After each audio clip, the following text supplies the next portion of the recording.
grabación. Si os parece, pues pasamos a seguir con lo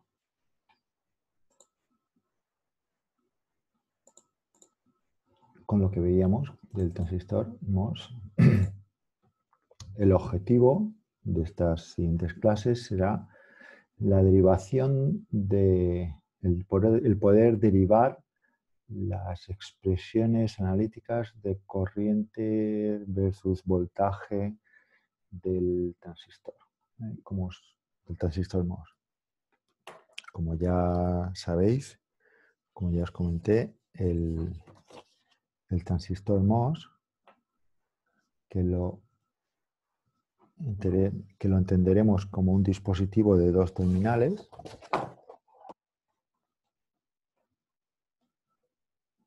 de tres terminales, aunque tenga cuatro. Este es el NMOS. Tenemos la puerta al drenador y la fuente.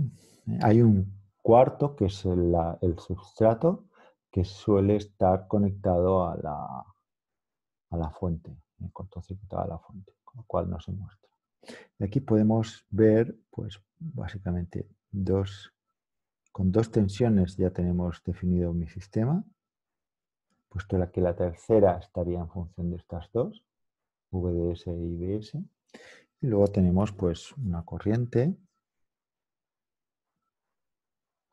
que es la corriente de drenador, que fluye de drenador a fuente y cuya magnitud está en función de la tensión, bueno, también de la VDS, ¿no? De las dos tensiones, pero sobre todo de esta de aquí, VGS y VDS. El objetivo es buscar esta dependencia. Lo que veremos son, bueno, que tenemos esta ID, otra cosa que no he comentado, pero que ya os comenté el otro día, la corriente de puerta va a ser cero, que es lo que le diferencia del transistor bipolar, en donde esta corriente es la que modula.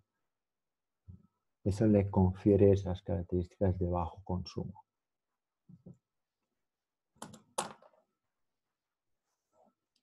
Entonces, la corriente de drenador en función de la tensión de puerta, ¿no? Recordad que esta S está cortocircuitada con lo que sería el cuarto terminal, por tanto VGS y VGB van a ser la misma, porque tenemos en nuestra referencia, tenemos un cortocircuito entre la fuente y el sustrato. Por tanto, si hablo de VGB, el otro día hablábamos de VGB al estudiar el diagrama de bandas, pues será lo mismo que VGS. Pues lo que tenemos básicamente es una corriente igual a cero.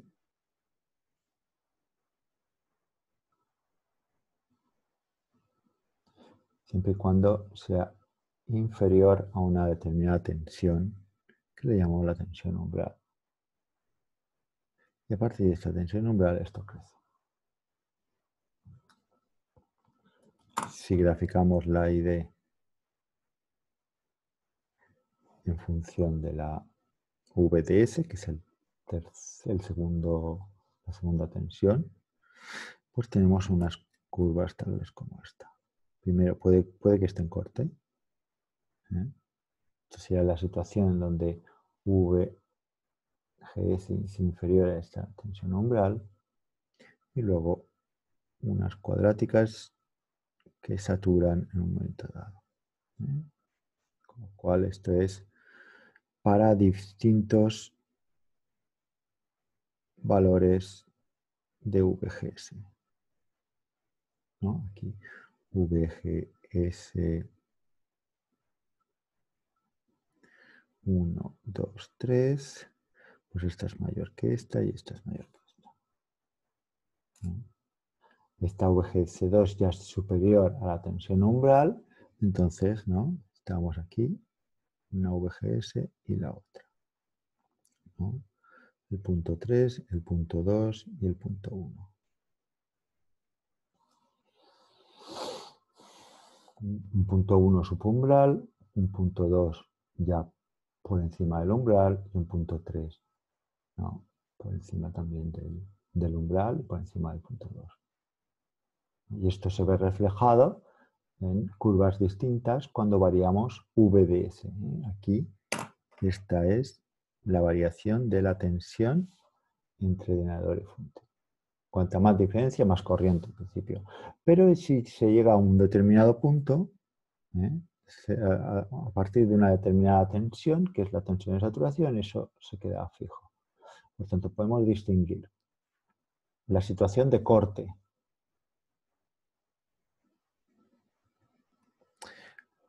y de conducción. Y dentro de la sección de conducción podemos distinguir dos. La, entre comillas, lineal o ómnica,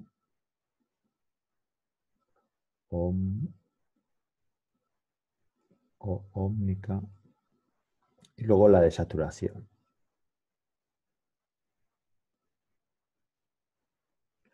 Lía un poco porque en el caso del bipolar teníamos unas curvas no similares, pero un poquito parecidas, ¿no? Estas son las curvas del transistor.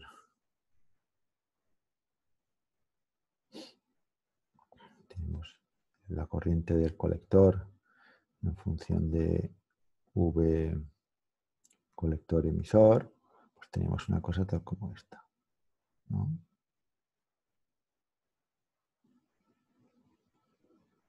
Para distintas, en este caso el modulador es la corriente base.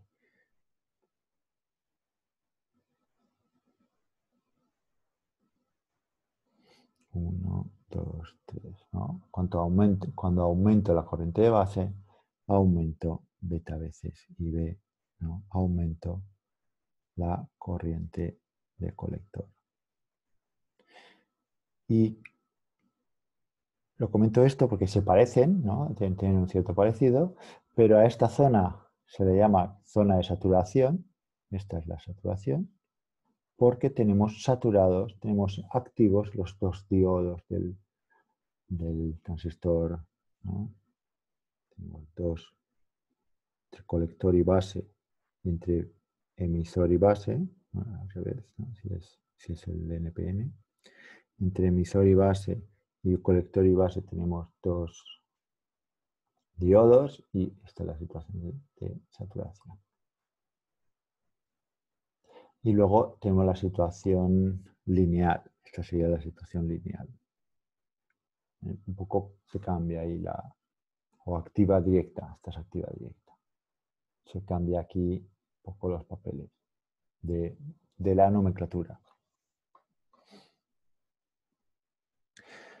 Vale, pues hoy miraremos a ver si podemos derivar algún valor para esta tensión umbral, ¿eh? Y entre hoy y mañana, pues derivar un poco esas corrientes, estas expresiones.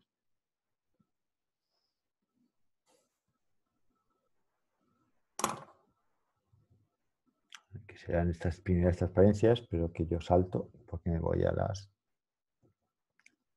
de la estructura MOS, ¿no? Esto lo vimos el otro día, que primero nos centramos en la estructura metal óxido semiconductor y analizábamos lo que ocurría en el diagrama de bandas. En el diagrama de bandas, caracterizado en el metal solamente por esa energía de Fermi, en el semiconductor por una banda de conducción y de valencia relativamente cercanas, y en el óxido por un gran salto entre la energía de conducción y el máximo de la energía de valencia.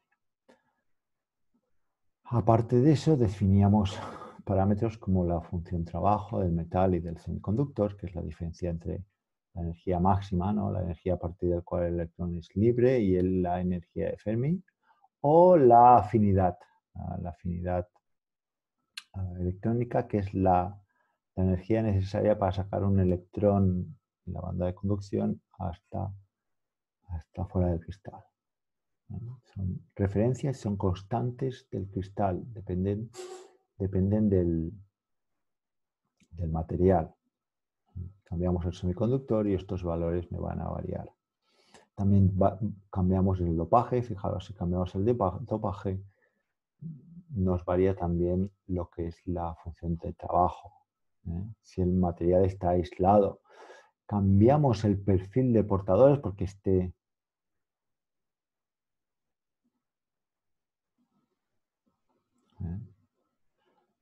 Si cambiamos ese dopaje, cambiará esta FIS.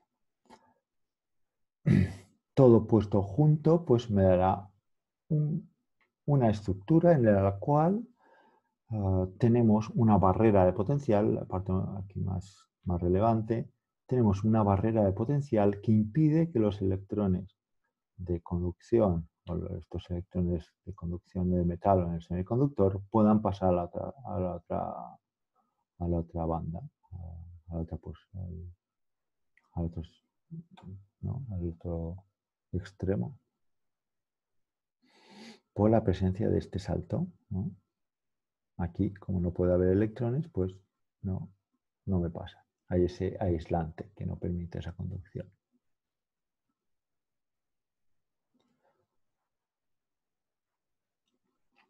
Con lo cual tendremos que la corriente a través, comentábamos que la corriente a través de la estructura, esa IG, corriente de puerta, este metal es la puerta, esta puerta es la puerta, la corriente que va a fluir aquí en el eje Y, IGB es 0.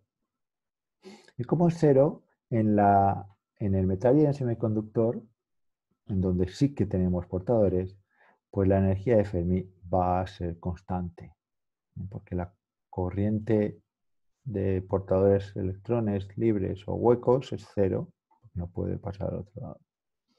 Y eso implica que vamos a tener que forzar energía de Fermi constante. También comentamos el otro día que estas energías de Fermi, que van a ser constantes en el metal y constantes en el semiconductor, me van a servir de guía para conocer cuál es la diferencia de potencial a la cual está sometida la estructura.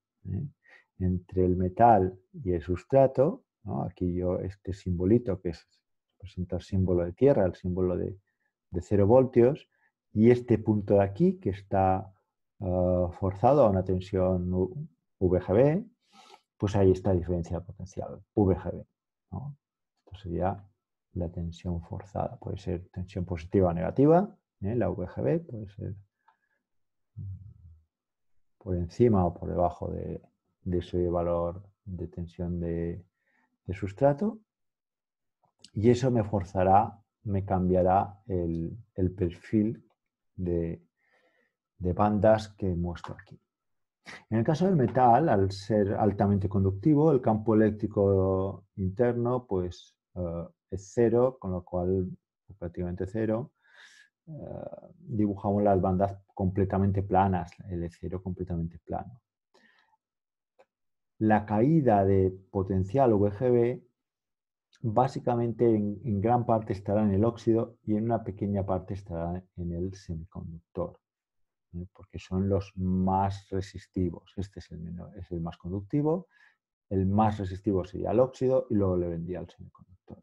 Y si bien el óxido tendría una diferencia de potencial, pues puesto que no hay cargas aquí internas, la densidad de carga es 0, pues eso quiere decir que tendremos una variación lineal de la energía con respecto a la posición.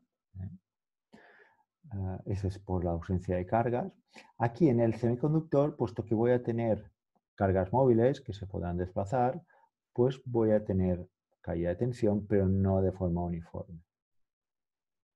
Porque la densidad de carga, no sé si lo tengo por aquí, la densidad de carga no va a ser 0 y tampoco va a ser homogénea, y por lo tanto cuando estimamos la tensión, ¿no? Por ejemplo aquí la tensión, como se distribuye la tensión en función de la posición, que se obtiene a partir de la integración del campo eléctrico, y este campo eléctrico a su vez se obtiene de la integración de esta densidad de carga. Recordad todo lo que hemos estado viendo del diodo y del bipolar, ¿no? Como a partir de una densidad de carga, esta densidad de carga, sacamos el campo eléctrico, y como a partir del campo eléctrico sacamos el potencial, ¿no? Pues ese potencial a lo largo del semiconductor pues va a ser una cuadrática básicamente, ¿eh? No así dentro del óxido. Dentro del óxido, como estamos integrando una densidad de carga que es 0, eso me da una constante para el campo eléctrico y luego eso me da una lineal para la caída de tensión, ¿eh? Esta VGB multiplicada por menos Q luego se ve reflejada aquí, ¿no? Este sería el de la derecha para esta tensión VGB que tengo aquí a la derecha de fuerte inversión, ¿vale? Es decir, multiplicado por menos Q, esa tensión, pues lo tenemos reflejado en este diagrama de energías, ¿eh? Recordad la relación inversa entre tensión dentro del semiconductor y energías por carga, por electrón, ¿no? Esto sería la energía por electrón. ¿Qué más veíamos? Cuando forzamos esa tensión de puerta, una tensión positiva de la puerta respecto al sustrato, y debido a esa relación inversa, ¿no? Que si subo tensión bajo energías, pues aquí en el metal, puesto que he subido la tensión respecto al bulk, respecto al sustrato, pues bajo las energías. Y eso se me refleja en una diferencia entre el valor de la energía de Fermi en el metal y el valor de la energía de Fermi en el semiconductor, que recuerdo que son constantes porque la corriente es cero. Yo puedo estimar a lo largo de esta estructura cuál es la tensión entre los extremos, cuál es esta tensión, simplemente viendo cuál es la diferencia de la energía de Fermi. Esta está más bajo que esta, pues eso quiere decir que hay más tensión, ¿eh? ¿En qué cantidad? Pues QVGB será esta diferencia, ¿eh? En donde VGB será positivo porque esta energía de Fermi en el metal está por debajo de la de semiconductor. Si estuviese por arriba, como es esta situación, pues quiere decir que la tensión de puerta es negativa. Bueno, dependiendo de esta tensión de puerta, pues se me almacenan una serie de cargas, espejo en el metal, y en el semiconductor pues también tenemos una distribución de cargas determinada. Ya sea porque esté acumulando huecos en la superficie entre el óxido y el semiconductor, esto pasa en esta situación de tensión de puerta negativa, ¿no?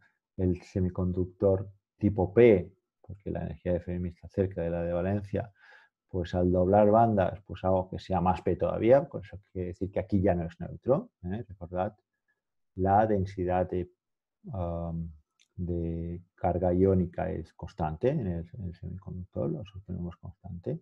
Entonces, si aquí me estoy acercando a la energía de Fermi, a la energía de valencia, más allá del punto de densidad de carga cero, que sería este de aquí, alejado de la interficie entre el semiconductor y el óxido, pues eso quiere decir que estoy acumulando huecos por encima de los necesarios para contrarrestar la carga negativa iónica de los aceptores. Con lo cual aquí tengo acumulación de huecos, y esto lo vemos en dos transparencias más adelante. Vuelvo a hacer baile de transparencias, lo veo aquí acumulado. Una serie de huecos que crean un campo eléctrico que atraen los electrones del metal necesarios para contrarrestar y llegar a una situación estática tal como esta. Se crea aquí una carga de imagen, una carga de espejo. Esto siempre va a pasar, ya sea porque acumule aquí huecos, porque tenga aquí una zona de vaciamiento, unas impurezas aceptoras no compensadas que me crean aquí una polaridad, también me crean un campo eléctrico. Eso querrá decir que aquí se va a adaptar a crear una carga espejo igual a esa área de esa QV', esta QV' es esta área azul, que hemos creado por la diferencia de tensión. O si forzamos más aún esta tensión VGB positiva y creamos lo que se llama una carga de inversión, ¿no? Una carga eléctrica negativa de minoritarios que se acumulan en la interficie y no pueden pasar más allá. Y que sumados a este QB de vaciamiento, esa carga iónica no compensada, pues crean esta QG'. QG' siempre va a ser igual a la suma de la carga negativa que tenemos al otro lado del óxido. Aquí QB' más QN', aquí solamente igual a QB' y aquí igual a QP'. En sentido contrario, ¿no? Es decir, con el signo menos puesto. Si aquí es negativa, pues aquí es positiva, aquí es positiva, pues aquí es negativa. Y a partir de aquí construimos pues nuestro campo eléctrico y nuestra variación de la tensión en función de la posición. Campo eléctrico que debido al aplicar la ley de Maxwell, ¿no? Que relaciona campo eléctrico con la densidad de carga y por ahí un parámetro que es la permitividad eléctrica. Tenemos distintas permitividades eléctricas. Tenemos una permitividad eléctrica del óxido y una permitividad eléctrica del silicio. Recordad del electromagnetismo que cuando yo cambio de material, cambio de permitividades, voy a tener continuo el desplazamiento eléctrico. El vector de desplazamiento eléctrico va a ser continuo a través de esta interficie, ¿no? A través de este cambio. Desplazamiento eléctrico, ¿no? Recordad, desplazamiento eléctrico se define como el epsilon por el campo eléctrico, ¿no? Entonces, si es continuo, justo entre el óxido y el semiconductor, pues tendremos un E-óxido y un campo eléctrico en el óxido que será igual justo al otro lado del óxido que me encuentro con el semiconductor, pues me encontraré con una permitividad del semiconductor y un campo eléctrico del semiconductor, ¿no? Por lo tanto, el campo eléctrico justo en el óxido y el campo eléctrico justo en el semiconductor, ¿no? que varía tal como esto, no son iguales, hay una discontinuidad, ¿no? Si esto es el óxido y esto es el semiconductor, pues hay una discontinuidad dada por esa continuidad del campo del vector de desplazamiento. Y de ahí este saltito, ¿no? Este saltito de aquí. Un salto, pues, que se ve agravado, tenemos más saltos y además tenemos una delta de Dirac debida a la acumulación de electrones libres, ¿no? De minoritarios, porque haya creado una inversión de canal. Recordad que mi objetivo dentro del transistor MOS, donde tenemos metal, un semiconductor tipo P, por ejemplo, P silicio. Esto es el substrato, esto es el metal y aquí tengo una tensión VGB determinada, ¿no? El objetivo de poner esta diferencia de tensión era alejar los huecos que son mayoritarios en el sustrato, alejarlos del metal y atraer los electrones. Crear una zona de inversión, es decir, una zona N en el fondo, aunque haya impurezas aceptoras, una zona N de mayoritarios electrones libres, esa zona de inversión, para que yo pueda, digamos, cerrar el circuito entre el terminal de drenador, esto es N+, y el terminal de fuente. Entonces cierro el circuito y ya puede pasar corriente. Esta es un poco la idea. Pasa corriente cuando yo aquí he cerrado el circuito y tengo esa tensión por encima de una tensión umbral determinada. He creado ese canal. ¿Vale? Ese es el objetivo. Ahora estamos analizando esto, solo esto. Y estoy interesado en saber sobre qué condiciones se me va a crear esta delta de Dirac de minoritarios justo en la interficie y que me va a ser el puente que me una esas dos zonas. Si no hay este puente, yo tengo aquí una zona N, P, N, por lo tanto esto es S, ¿no? D, dos diodos enfrentados, que no se ponen de acuerdo hacia dónde tiene que ir la corriente, por lo tanto corriente cero, está en abierto. Esta sería la situación de circuito en abierto. Si existe este puente, entonces todo es tipo N, entonces ya no hay incompatibilidad. Y ya podemos decir que hemos cerrado ese circuito. ¿Vale? Por lo tanto, estoy interesado en esta situación donde he estresado la tensión lo suficiente como para crear esa zona de inversión. Hemos creado una zona de vaciamiento, pero al estresar más esa diferencia de tensión, he aumentado la tensión de puerta, pues he aumentado esa zona de vaciamiento y en un momento dado, se me ha creado la carga de inversión entre óxido y semiconductor. Y esto es lo que a mí me interesa. Habíamos visto también en clase anterior cuál era la circunstancia o cuál eran la densidad de carga en cada punto en función de una tensión, ¿no? No sé si tengo por aquí lo que dibujaba el otro día.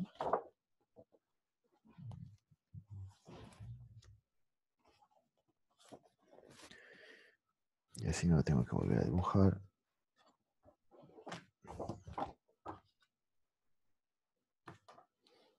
Estuvimos viendo en la clase anterior, pues primero expresábamos el potencial de Fermi a lo largo de la estructura del semiconductor como superposición de dos, la función de Fermi justo en el extremo, en donde los huecos son mayoritarios, más un término que depende de la posición, y esto pues en principio no sé cómo variará, pero ahí estará mi variación. Lo que sí sé es que justo en el extremo, justo en omega b, phi, ¿no? Phi de omega b es igual a 0, ¿no? Y que a medida que aumento la tensión de puerta para crear, pues aquí una zona de inversión, pues me aumentará. La phi x irá aumentando. Podrá crear una zona de vaciamiento, una zona de inversión o simplemente una zona neutra, ¿no? Variará. Lo que sí sabré lo que sí puedo decir es que será mayor o igual a 0 durante toda la estructura si la tensión, si VGB es mayor a 0 o igual. Entonces habíamos descompuesto esta función de Fermi en estos dos términos. Habíamos expresado los minoritarios electrón libre y los huecos en función de esta función de Fermi y sumados a lo que son las impurezas aceptoras, que tienen carga negativa, pues me daban la densidad total, ¿no? Una densidad total que en caso de que yo esté en el extremo es igual a 0, pero que si no sé dónde estoy, pues la pongo de forma explícita en función de este phi de x, pues me daba una expresión un tanto larga con muchos exponenciales, ¿no? Que era esta de aquí.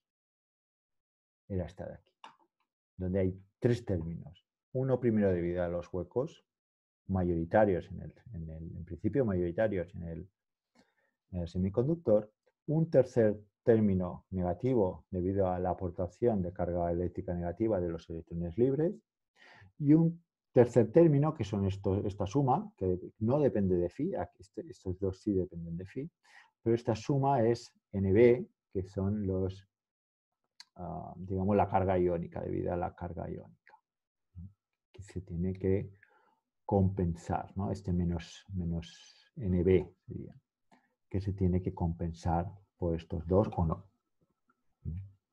Y decíamos, bueno, si phi es 0, toda esta densidad de carga es 0, que era este punto de aquí.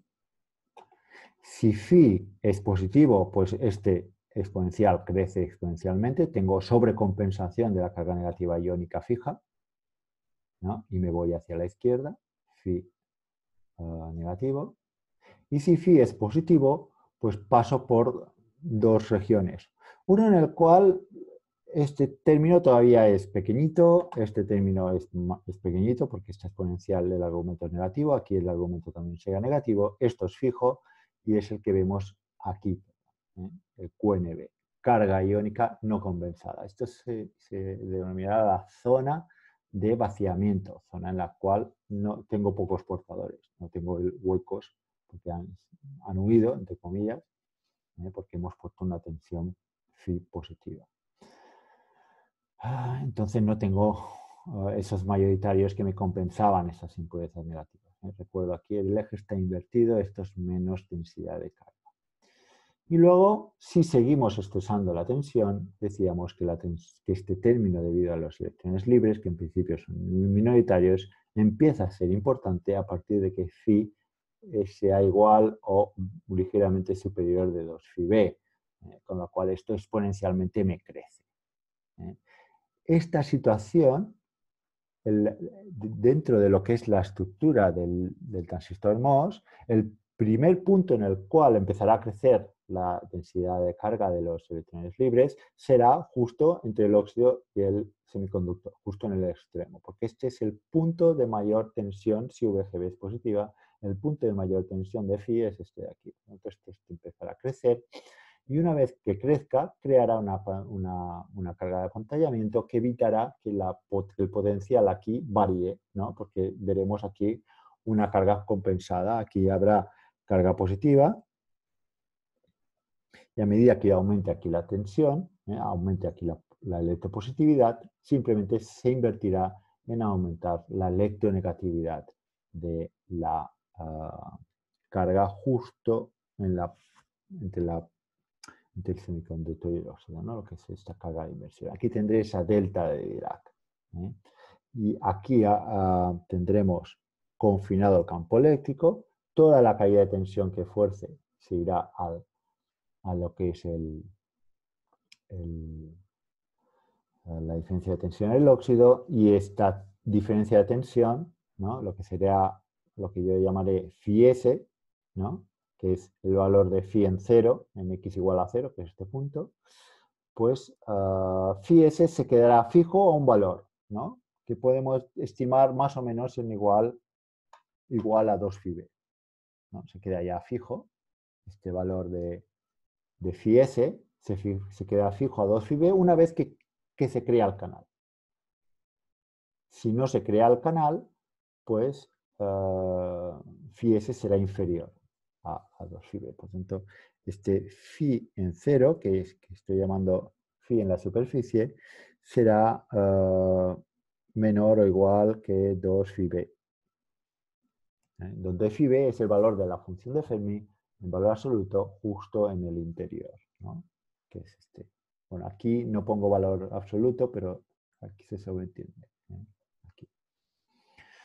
Y de ahí no pasará, que es lo que vemos aquí en el esquema de fuerte inversión. Si yo aumento la tensión de puerta, luego la podré aumentar y estirar hacia arriba todo lo que quiera, esto se invertirá en aumentar la carga de electrones libres aquí, la carga de vaciamiento se mantendrá igual, no se irá hacia la derecha, se quedará exactamente igual. Esta Qn' aumentará y aumentará el campo eléctrico. El campo eléctrico habrá aumentado. Este salto será mayor y el valor de potencial dentro del semiconductor se habrá quedado fijo a 2 phi b. Si bien aquí es simplemente phi-s, que inferior a 2phi-b, en el momento en que llega a ese valor de 2phi-b y se crea canal, pues se queda ya fijo y a partir de ahí la caída cae, la caída de tensión que fuerce VGB, esos incrementos de tensión, caerá sobre todo en el óxido y menos en el 2 y menos en el semiconductor, debido a esta dependencia exponencial, que exponencialmente aumentamos en la carga eléctrica negativa en la zona de inversión, que me crea ese apantallamiento de carga, que evita crear más campo eléctrico aquí. ¿Ok? Cualquier cosa, no sé si ponéis, o me escribís, o me ponéis algo por escrito, o me interrumpís. Yo pongo la directa. Esto también es un poco de repaso, por eso he ido un poquito rápido. Vale, ahora mi objetivo es encontrar esa tensión umbral, esa tensión VGB tal que me hace que yo me encuentre con esta situación y empiece a crear canal. Porque será la situación en la cual yo voy a tener corriente, yo voy a empezar a tener corriente eléctrica. Entonces, este es uno de los valores o parámetros más relevantes del transistor MOS. ¿A partir de qué punto tengo tensión eléctrica? A partir de cada valor de GB o valor de GS, recordad que están cortocircuitados, a partir de qué valor de VGS tengo que me aparece canal y por tanto me empieza a aparecer corriente entre drenador y fuente, porque haya creado esa situación de inversión de canal. ¿Cuál es esa tensión? Pues vamos, está resumida en esta transparencia. Vamos a desgranarla. Ahora sí ya un poco más tranquilos.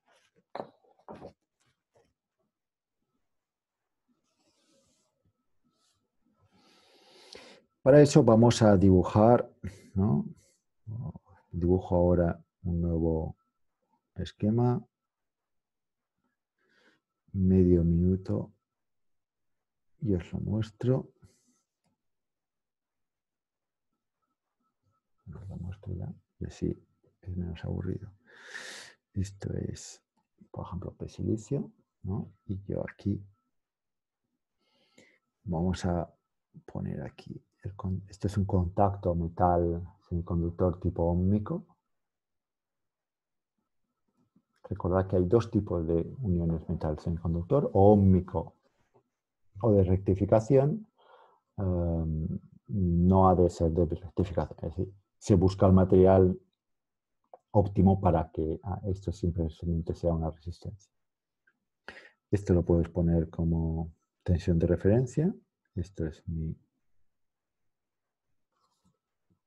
Y este metal lo conecto a una tensión VGB.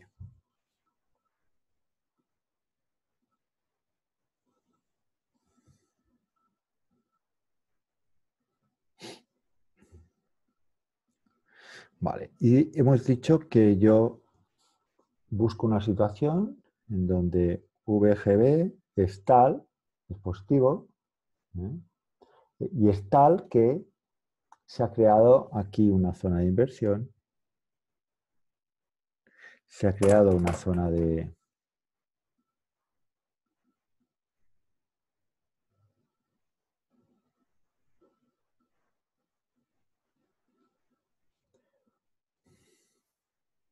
vaciamiento en donde las impurezas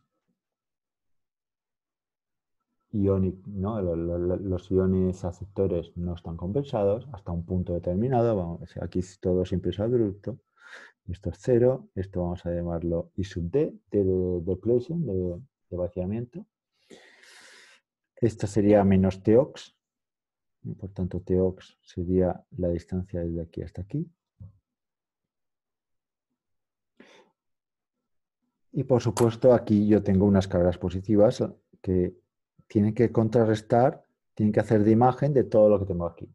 De forma que siempre se va a cumplir que la integral de densidad de carga a lo largo de toda la estructura o a lo largo, en este caso, del eje donde yo tengo las heterogeneidades, los cambios de densidad de carga, en este eje, esto va a ser 0, porque la distribución de carga, la carga inicialmente es neutral, redistribuyo y simplemente tengo ahí un balance siempre igual a 0. Por tanto, lo que yo tengo en el eje X, este es el punto 0, este es menos Tox. Hasta aquí yo tendré una carga que es menos QNB. Esto es negativo. Aquí yo tendré una delta de Dirac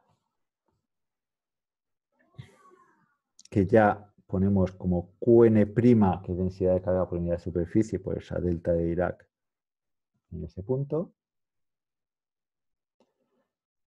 Y luego tenemos esa carga de espejo que, como buen metal, lo pone en una delta de Dirac aquí, en la superficie. Y esto será, vamos a decirle QG' por una delta de Dirac, ¿no? Justo en el punto menos Tox. Aquí tenemos el óxido, aquí el semiconductor. Y esta es mi situación una vez que yo he llegado a la creación de ese canal. Mi objetivo ahora será conocer cuánto vale esto. Cómo lo puedo expresar en función de, por ejemplo, de tensión de puerta. Pues lo de toda la vida. Esto es densidad de carga, esto es densidad de carga en función de la posición. Calculamos campo eléctrico, calculamos tensión. Esto es el mismo ritual que hemos estado haciendo.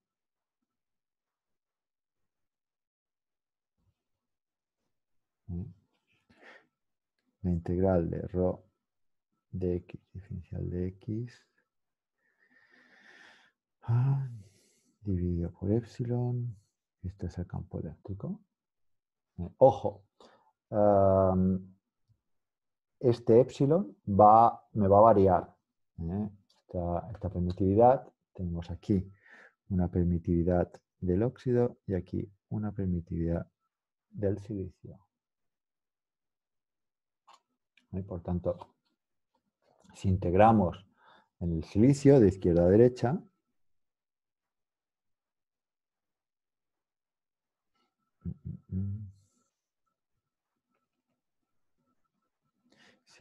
perdón, de derecha a izquierda, si integramos de derecha a izquierda, pues esto es negativo, pero como voy en ejes negativos, pues me voy hacia arriba.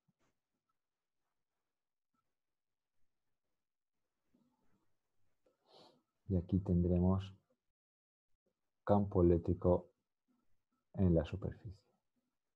Aquí tenemos un salto, porque cambio de material, y también tengo esta delta.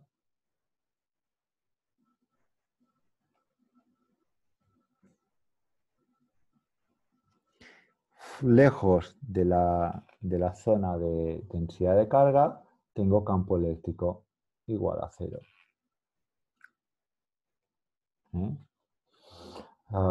Pasado la zona, volvemos al campo eléctrico igual a 0.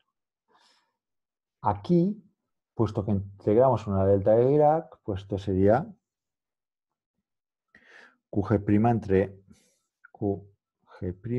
entre epsilon del óxido. Este es el valor del campo eléctrico en el óxido. El campo eléctrico en el óxido es QG' entre la permitividad del óxido. QG', que será el espejo de estas dos. Es decir, pues será QNB y D. Recordad, esto es densidad, ¿no? Esto es densidad en función de X para este intervalo. Si yo integro esto de aquí, pues tendré una carga que le voy a llamar aquí esta QB'. Será esta área de aquí.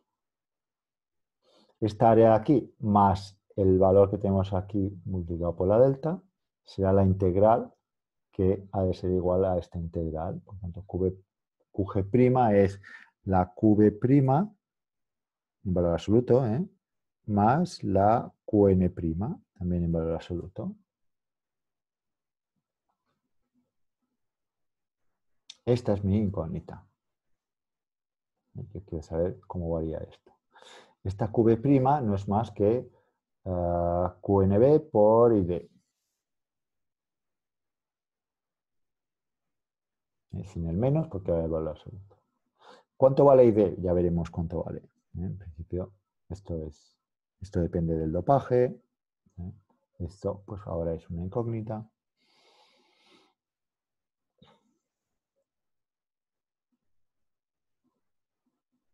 Etcétera. Si volvemos a integrar, tendremos la tensión, ¿no? Si la integral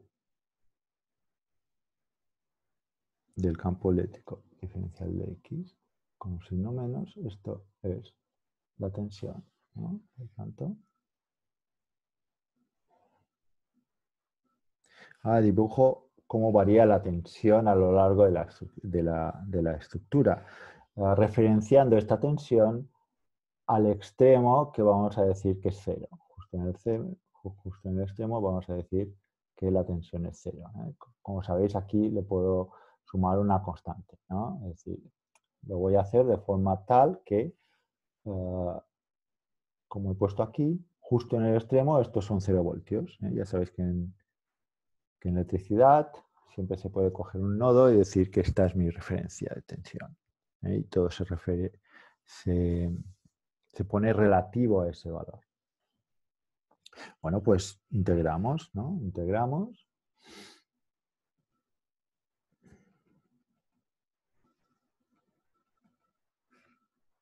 Y tendré una cosa tal como esta. Vamos a cambiar de color porque si no es muy aburrido.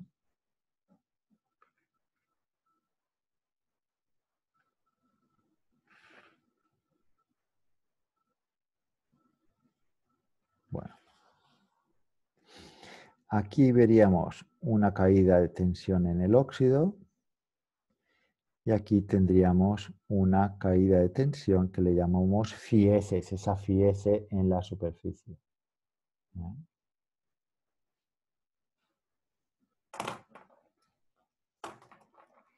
Por tanto, fiese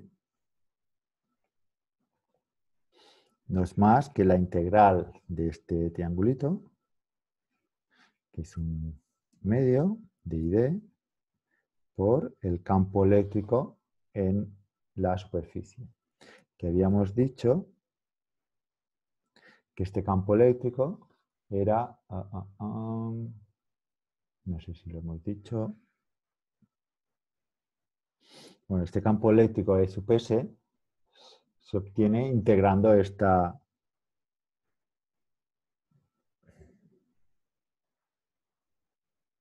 dos, ¿no? Es decir, haciendo esta integral, ¿no? Y cuando llegamos aquí, esto sería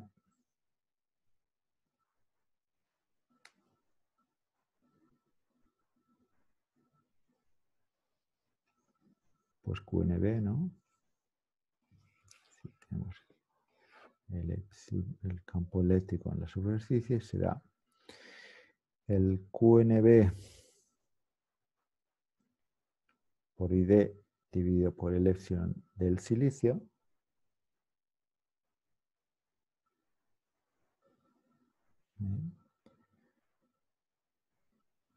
En donde vamos a suponer que esta QN' está en el, puesto que la tensión que estamos forzando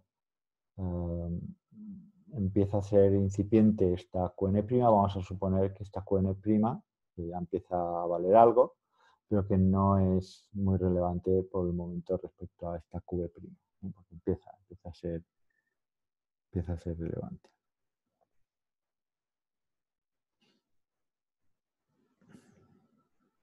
¿vale? Por tanto, esto lo pondríamos aquí. Tendríamos ID cuadrado QNB dividido por epsilon del silicio. ¿Vale? Si phi s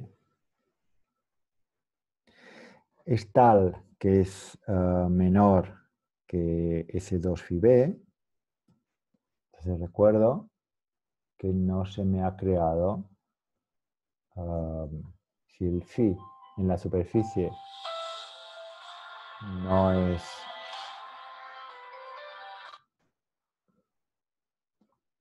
si esa phi en la superficie no es no crea canal, ¿vale? Querrá decir que es inferior a 2 phi b, ¿no? Si yo tengo esa situación, pues Qn', ¿no? Qn' todavía será 0. Justo cuando phi s llega a 2 phi b, este Qn' empieza a ser relevante.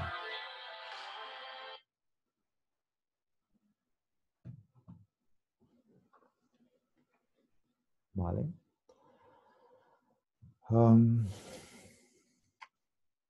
Vale, pues tenemos una forma de despejar esta ID que decíamos que no sabíamos cuánto valía. Despejamos la ID.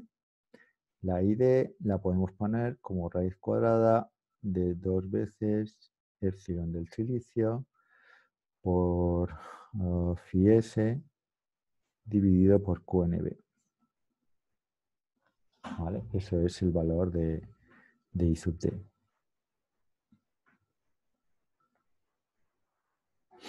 Valor de I sub d que podemos poner en este balance de cargas, ¿vale? De acuerdo, tenemos aquí QG', volvemos a escribir, QG' es QB en valor absoluto, más Qn', que recordamos que este es mi incógnita. Quiero despejar o quiero saber cómo puede variar esto. La Qb', que esto es QNB por ID, pues la podemos poner, ahora ya tenemos una expresión para ID, la podemos poner como raíz cuadrada de 2 epsilon silicio phi s QNB, ¿no? Si no me he equivocado.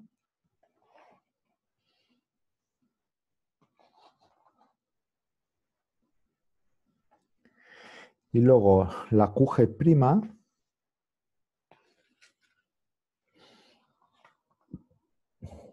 esta QG', que está relacionado con el valor del campo eléctrico máximo que tenemos aquí,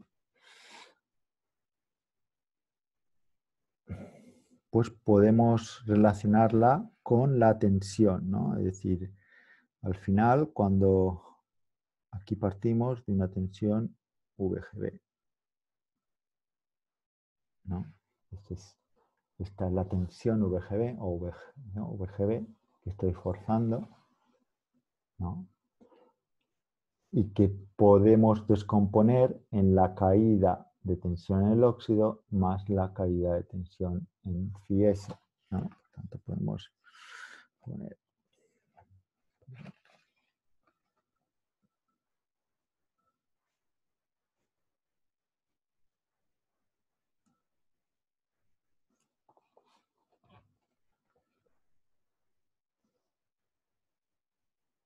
¿Vale?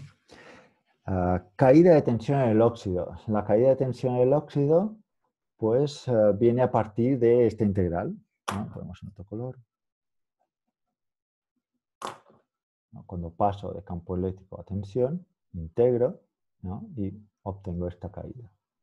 Será QG' entre E óxido por T óxido.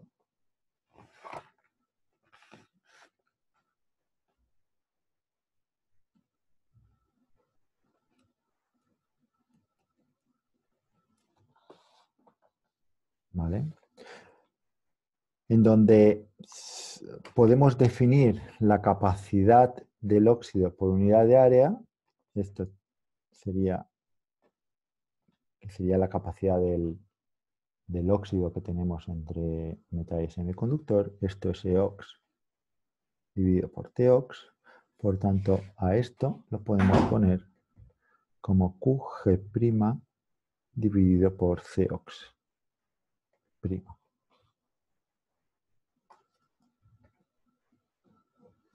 Esto de aquí. QG' dividido por COX'. ¿Vale? QG' que lo podemos expresar, ya tenemos la expresión en función de QN. Por tanto, esto me da un VGB igual al VOX, que es QG' entre COX', que es esta suma, ¿no? QN' más esta raíz cuadrada, ¿no? De aquí, que es QB', 2 epsilon silicio, phi S, QNB, dividido por COX', más phi S, más del phi S, ¿no? Simplemente sustituido. QG' entre COX', porque COX' es esto de aquí, lo he sustituido por VOX, por tanto VGB es igual a QG' dividido por COX' más la phi S, ¿no? Y QG' no es más que esta suma, en donde QB' es toda esta raíz cuadrada.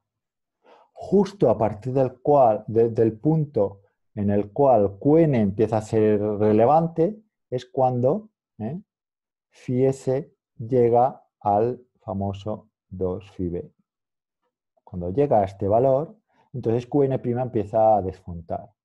Entonces aquí sacamos el QN', despejamos QN', ¿no? Me daría pues COX' por VGB, ¿no?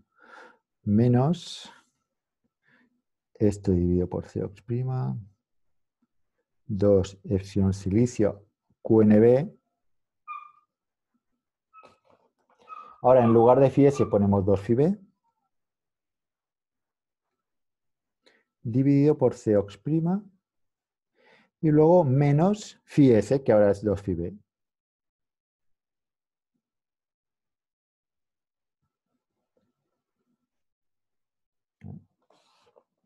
Y tenemos una expresión de QN' en función de la tensión de puerta restado un valor.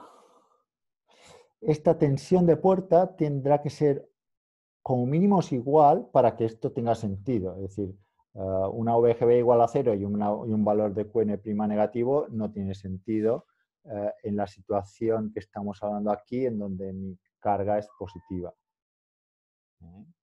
Es decir, la QN', que es el valor absoluto, aquí lo he puesto QN', pero en el fondo es valor absoluto, esto es valor absoluto, por lo tanto es definida positiva. Pues para que sea definida positiva y tenga sentido, este paréntesis ha de ser positivo, o lo que es lo mismo, VGB ha de ser mayor que esta suma que será la tensión umbral. Es decir, lo ponemos como COX' por VGB menos es una tensión umbral, un valor que es definido positivo, que es esta suma de aquí.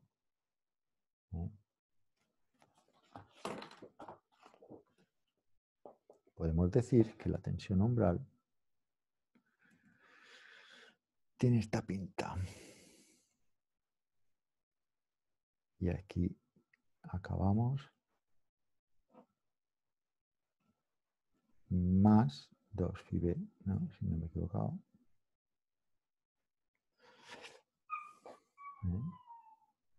Será el punto a partir del cual pues creamos esa zona de canal. Bueno, lo dejamos aquí y seguimos mañana.